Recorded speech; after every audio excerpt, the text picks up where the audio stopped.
Okay, let's get this down.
Okay, flip side. A quick dry fit. Looks good. Looks good.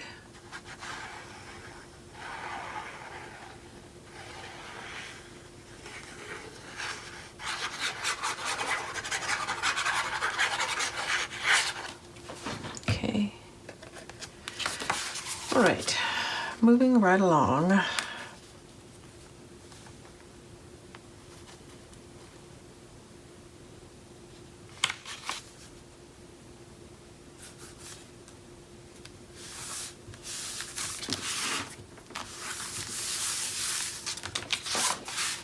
Okay, so as you can see, they kind of join together. So this was one large image that I split in half and then put on these two panels. We are going to use magnets to keep these closed.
Okay, and I'm putting one on each panel because they really don't overlap enough that one of the flaps could hold the other one in place.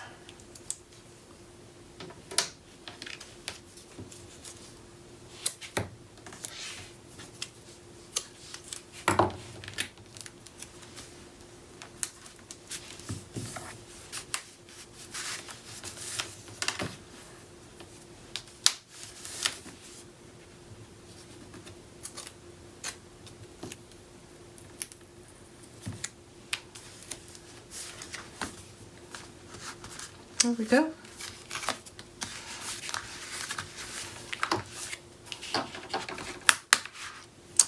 Nice. Okay, so what's next? Let's go ahead and dry fit this. And I think I already trimmed this down. I'm going to move it to the side so I can get a better look. There is a slight print in the back of the floral that has some words on it, so it is directional, so pay attention if you're using the same patterns.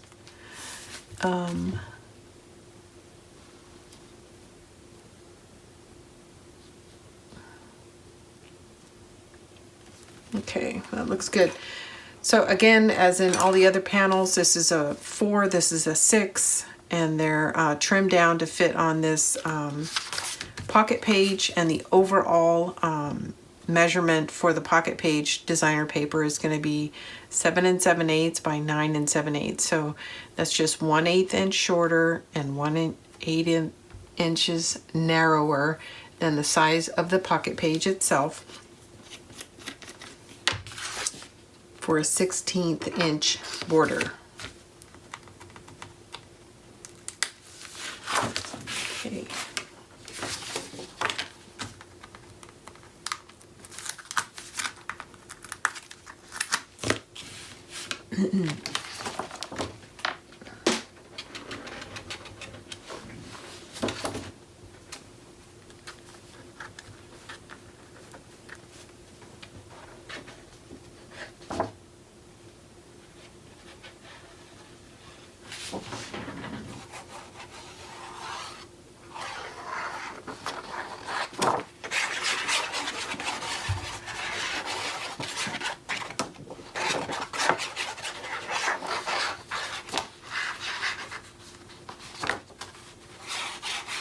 Be careful when you're dealing with this paper, as I mentioned before, if you have a piece of tape holding the two sides together, it's quite flimsy. It's going to want to fall over on itself. So be careful.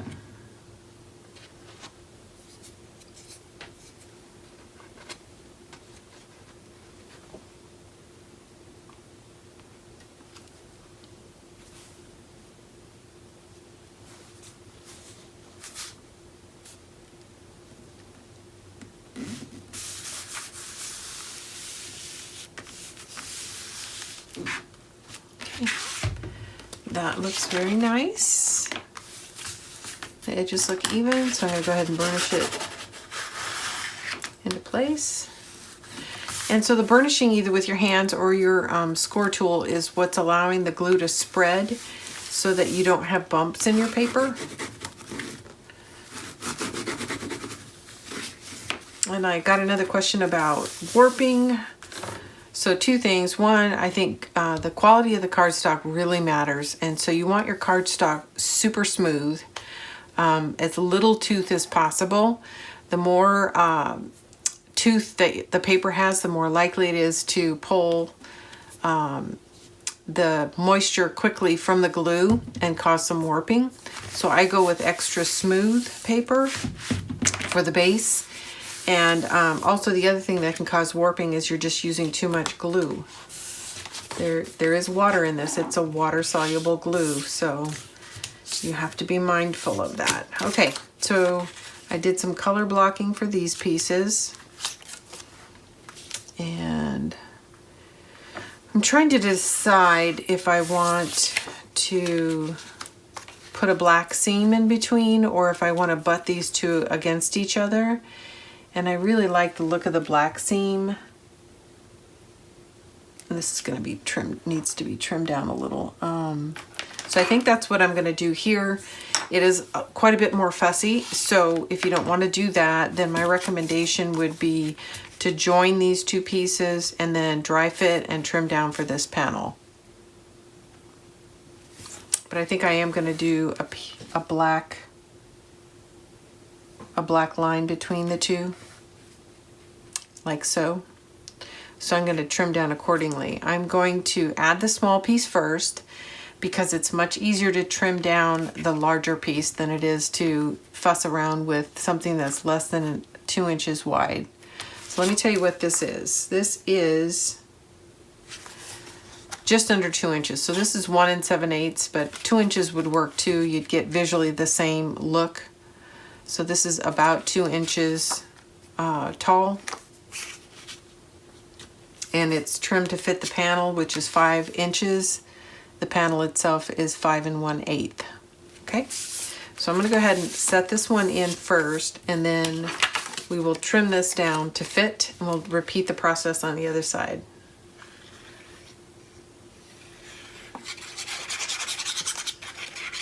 What I like about doing it this way, as opposed to joining them with tape, is when I join with tape, I always feel like I need to come back and put a trim piece on top. If you separate them and put a border around each of the color blocked pieces, it doesn't feel like you need to come back and lay in a trim piece. So that's kind of what I think about when I'm trying to make a decision about which method. So now I'm butting it directly against this because I want to make sure they're both the same width, and they are. So all I really need to do is trim something off the edge, the bottom edge, the height. Let's try that. Okay, that looks good. So that's what we're gonna do.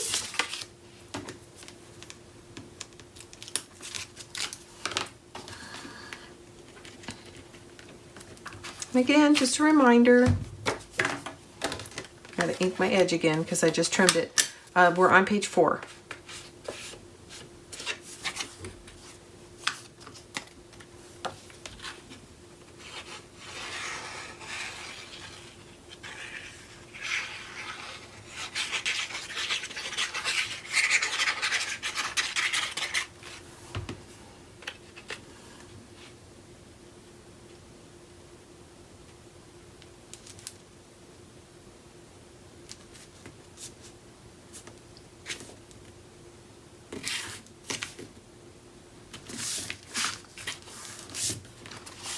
Okay, so what I think I'm going to do on the flip side is reverse the pattern so that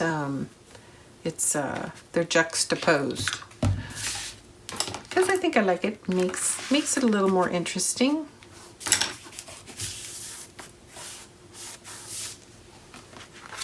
Close that and turn it sideways so I have a better view. So again, I'm going to put this piece in first. It's a little too wide, and it is just under 2 inches. 2 inches would be fine. It'd be much easier to work with if it was 2 inches. I think I had a piece of scrap and I just cut it in half at whatever the half mark was. And it needs to be a little bit shorter.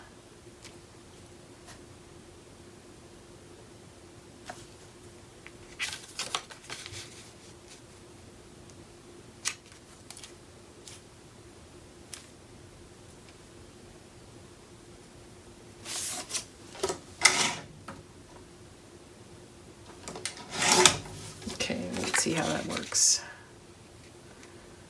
Okay, I'm happy with that. Okay, so now I'm going to use this as a reference for this to make sure they're both the same width. They're not, so I need to trim this red piece down.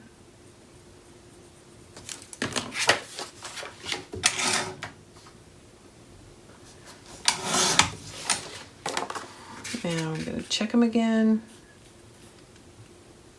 And that looks really good. Okay, so we want the red piece on top because we're going to make it opposite of this, and then the pattern on the bottom. Okay, now again, we're always going to add the smaller or the narrowest of the two, because once I lay this in and I come back to check this, I'm going to need to trim it to make sure it fits just right after I figure out what my spacing is. This is going to be much easier to trim than trying to hold this straight in your trimmer because it's so narrow.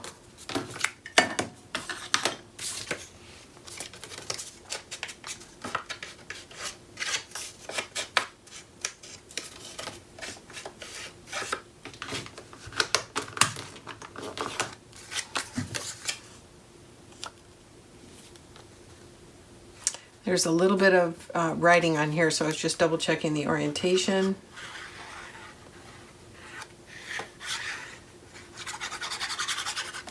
Okay.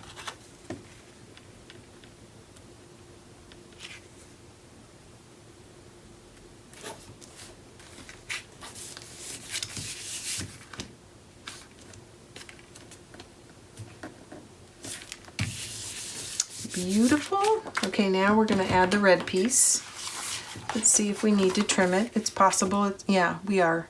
Not a whole lot though. As you can see, it's flush with the edge of the black paper, so I just need to come back and trim a 1/16 of an inch off.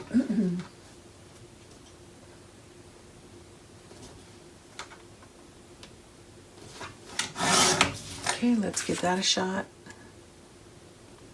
There we go. That looks great. So we'll ink all the edge I just trimmed.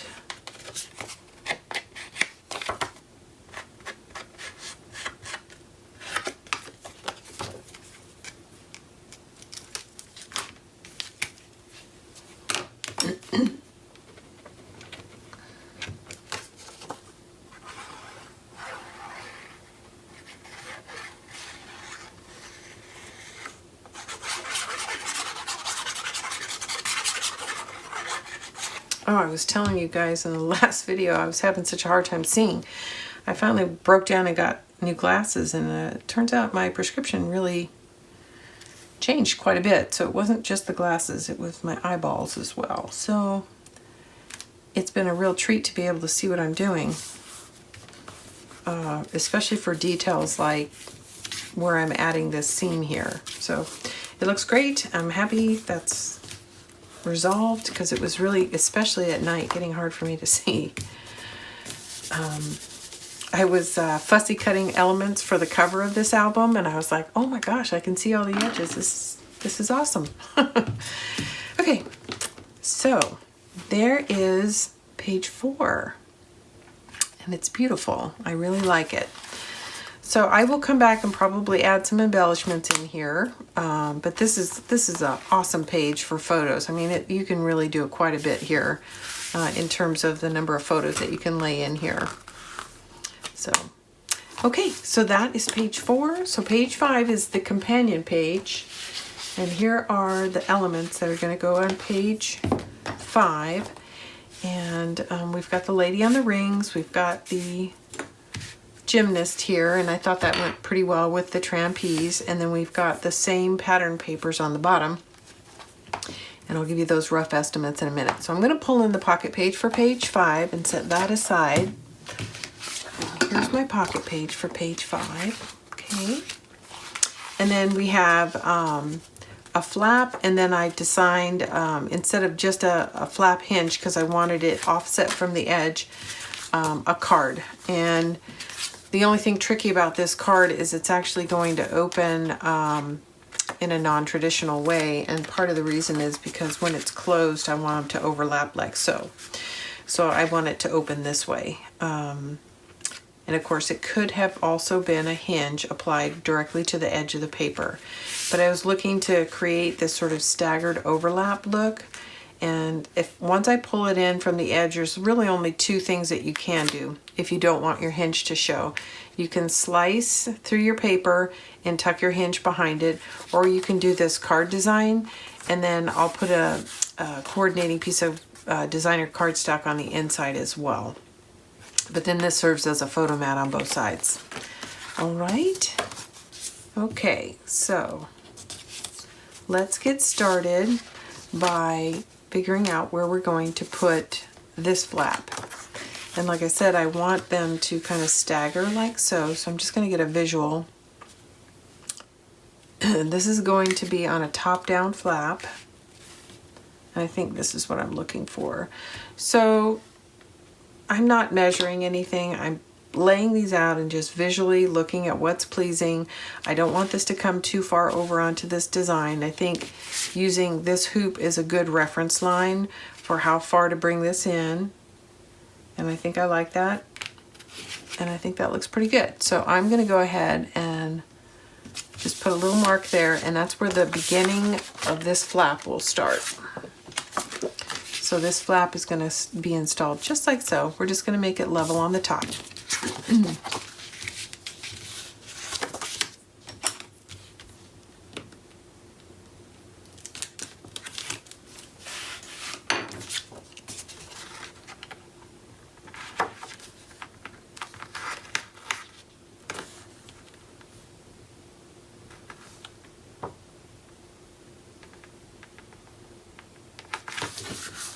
Okay, here we go. So that's in. So let's dry fit this, and then assuming it's right, we're going to go ahead and lay that down. And it looks beautiful. Let me get my paper all the way to the top. Yep. Okay. Just looking at the edges to make sure I've got ink on them, and I do.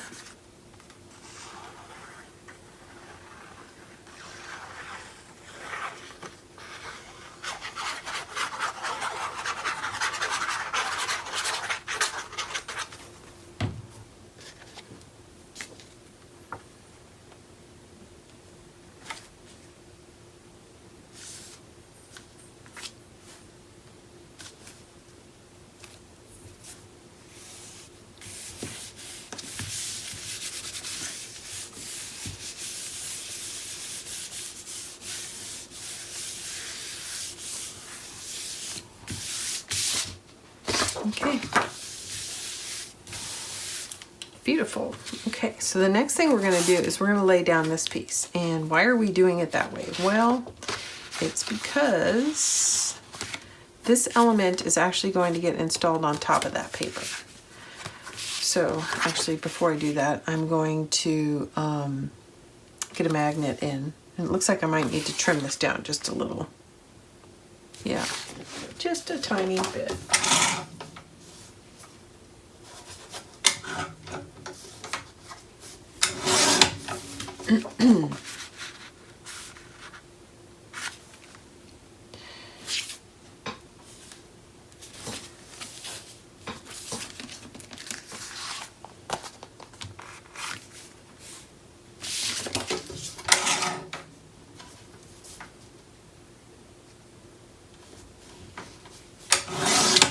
Okay, that looks good. All right, so I'm going to pull this page 4 back in because we've got continuity that goes across. So yeah, I just wanted to make sure this is the way I wanted the base patterns to lay out, and I like it, every other one. So you've got the pattern, the stars, pattern, stars, and I like it. Okay, so we've got to ink the edges, and then we're going to come and figure out our magnet placement.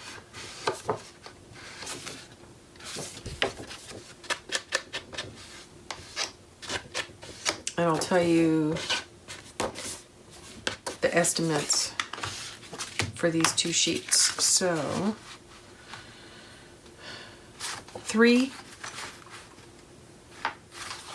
by 7, join them and trim it. And you can trim from either side. It doesn't really matter. So 3 by 7 and 3, join them, and then dry fit and figure out, you know, how much you need to take off, which should be 1/8 of an inch if you're going for the same border as me. Okay, so that dry fit looks good. It's time to put some magnets in.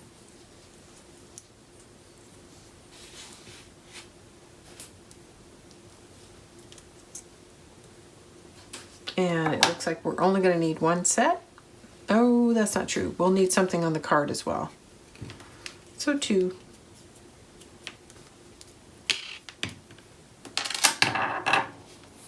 Sticking to me.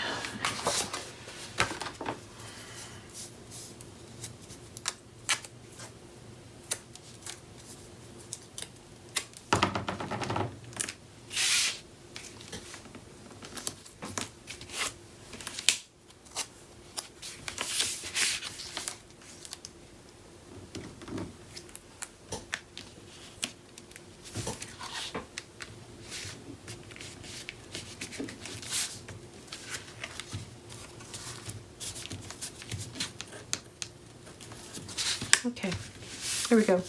Now we're also going to put a magnet on this one, but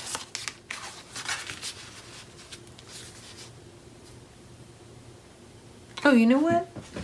I'm going to change my mind. Let's not do this. Let's take this up.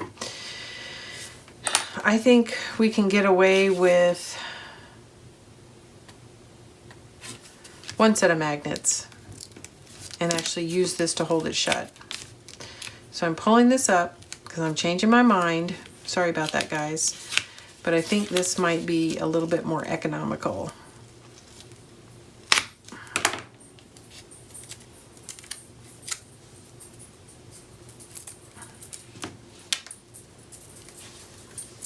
So instead of applying it to this flap, because I know in the closed position, this is going to go like this, it's going to overlay. So I'm going to put a magnet right here and a magnet underneath here.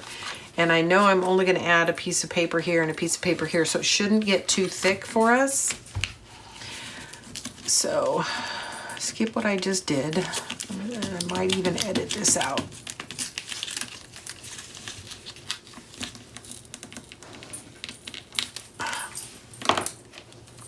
Hey, sweetheart.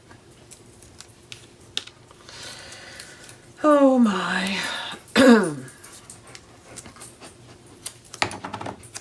Okay.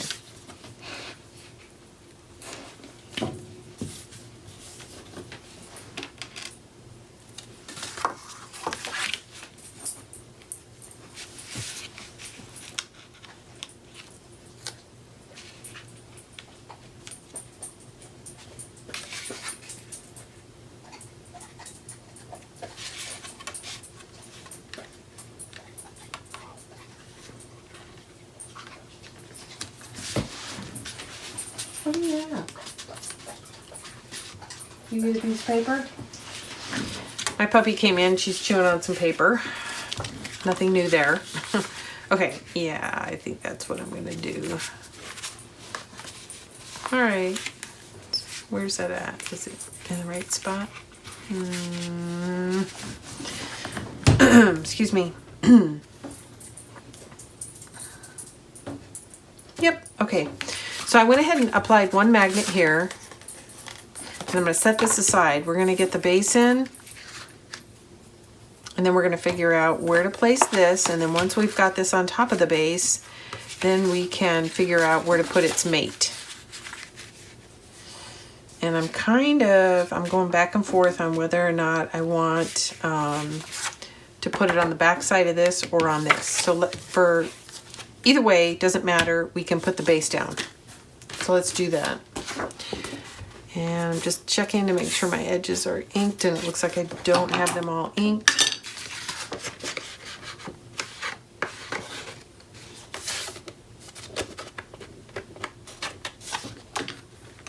Now we're good. Okay. All right. Excuse me.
She's back. She's back. What are you doing, sweetheart? Okay, so that's in. And here's our top down flap, and then this is the element that's going to go here. So I need to figure out where I want my magnet, and I think I'm going to, I'm going back and forth. I think I'm going to put the magnet right here. And here's why. Normally I would put it on the back, but I'm going to apply this, and I think I'm only going to glue down 3 of the 4 sides because I want there to be a tuck spot behind this panel. So I don't want it to get stuck on the magnet there. So I'm going to put the companion magnet right on this side, and we'll cover it up with a mat. So both of these are going to get covered with designer paper, which I haven't picked out yet. So I'm going to have to come back and do that based on what scraps I have. Okay. So that is in. Oh, what's that right? Yes, yes, I like it. Okay, so that's easy. And then again, we're gonna push this off just so that it clears this circle here, because visually I think that's very interesting. And I'm happy with the way that looks. So I'm gonna draw a quick, I like it, quick reference line down here, so when I go to put it in, I can figure out where I was.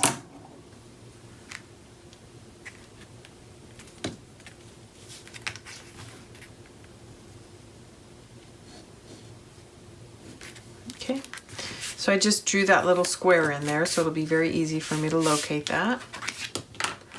And then I'm not going to glue the whole thing. I'm just going to glue 3 of the 4 sides, and we will have a pocket behind it.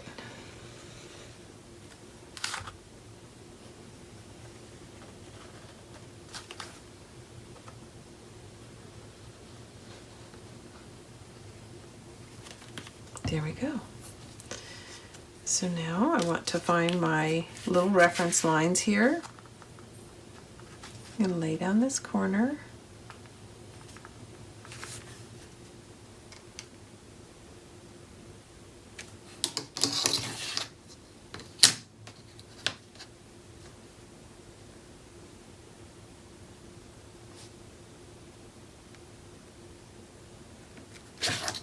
Okay, looks even.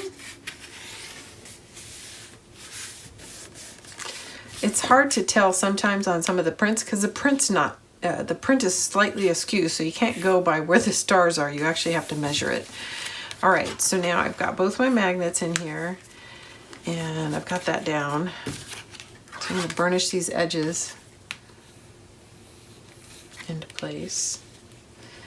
And then I've got some cut aparts or something I can put just behind here.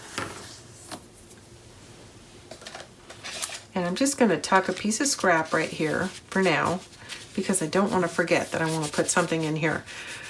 Okay.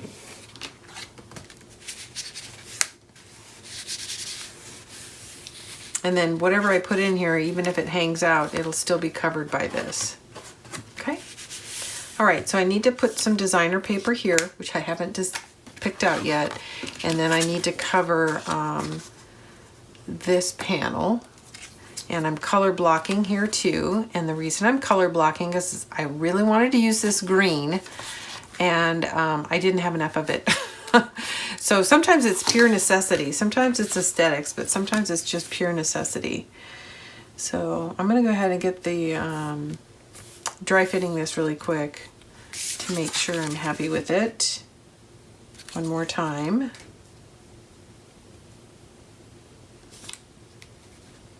And I am.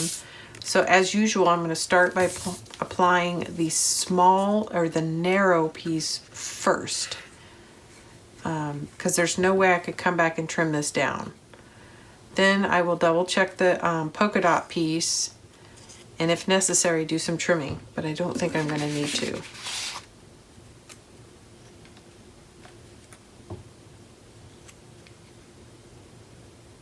And it's just a little bit of that this print, but there's just a tiny word down here, so I was just checking my orientation. I don't know that anybody else would notice it, but it's a good thing to always check for that. If there's any text in the background, make sure you've got it going the right direction. All right, that looks good. Now let's see how this fits.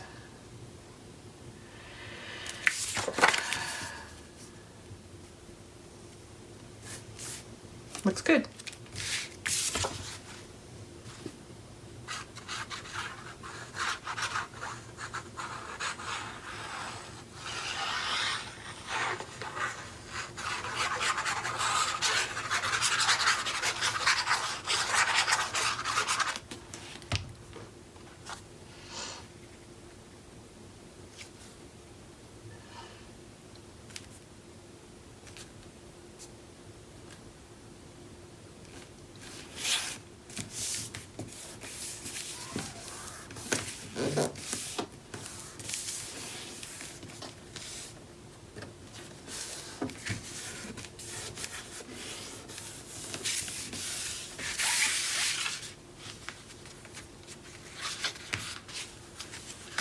And that is page 5. So these are the 2 pages that face each other. So there's page 4, page 5. And then for page 5, we still need to put 2 pieces of paper in here. And I don't think I care for that pattern, but it's the right size, and it just happened to be handy. So I'm actually going to go offline and find some papers that match this better. So I'm going to leave that here for now. And again, this is the card that's going to hold everything in place. I think that's going to do just fine. Yeah, perfect. All right, and then we also have a little pocket here that we are going to want to put something inside. Right there. So I'm just going to leave this little piece of scrap here to help remind me that I want to cut something apart and put in here. And for now, that's it for page 5. I'll be back. Okay, I found a couple of pieces of paper that I'm happy with. I'm pulling in this pattern again, so you're going to see it on all the panels, and I've trimmed them down to rough. I'm going to have to tweak it just a little bit, but I'm going to go ahead and lay down the smaller pieces and then come back and trim these two as needed, or if needed.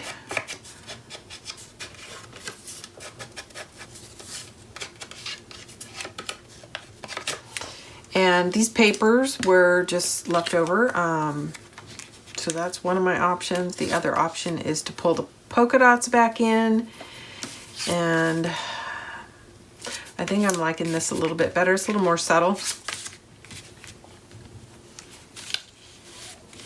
And I think I'm going to switch these, this and this, yeah, so that the red flowers are toward the outside edge. It's very, very minor, but I like it better.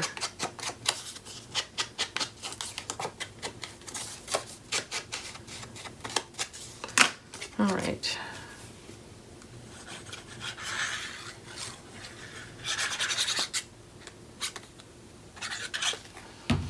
I've got to shift this because the edge here is really difficult to see because it's just a score line.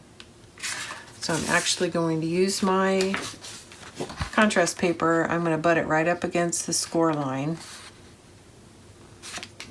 so that I can see distance to left to right as I lay this down.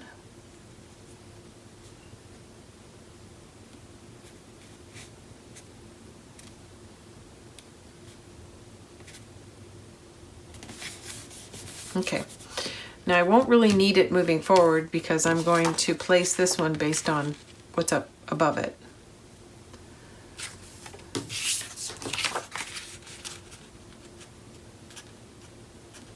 Okay, that looks good. I'm going to trim a little off because I'm planning on putting some black. Okay, let's take a look at that. Was that enough? No, not quite. That should do it.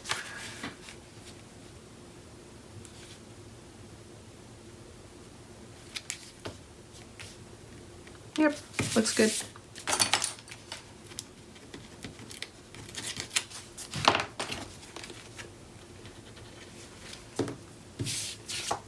Oops, gotta ink it.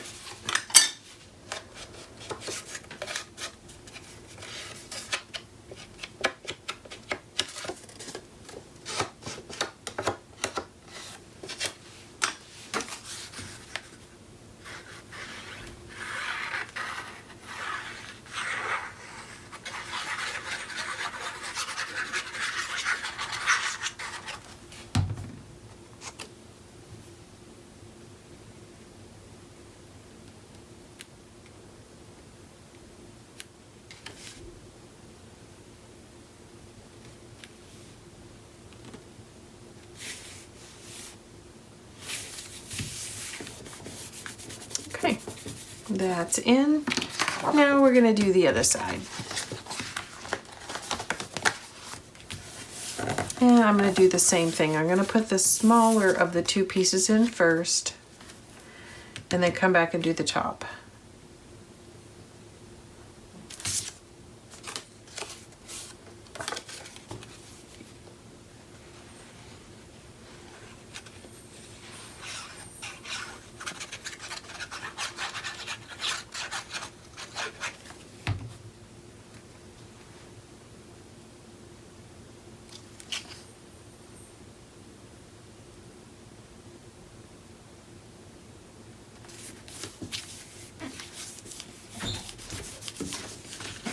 Okay.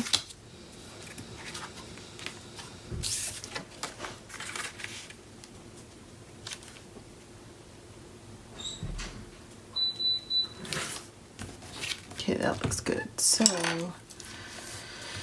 looks like I need to trim it just a little bit on one edge, not much, and a little in the height.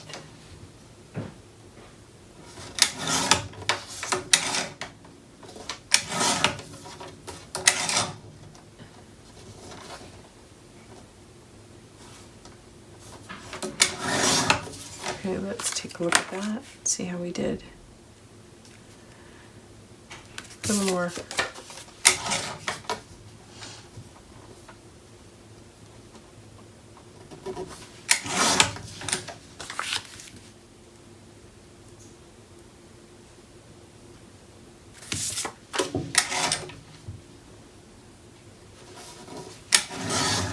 Okay, that should do it. Yeah, perfect.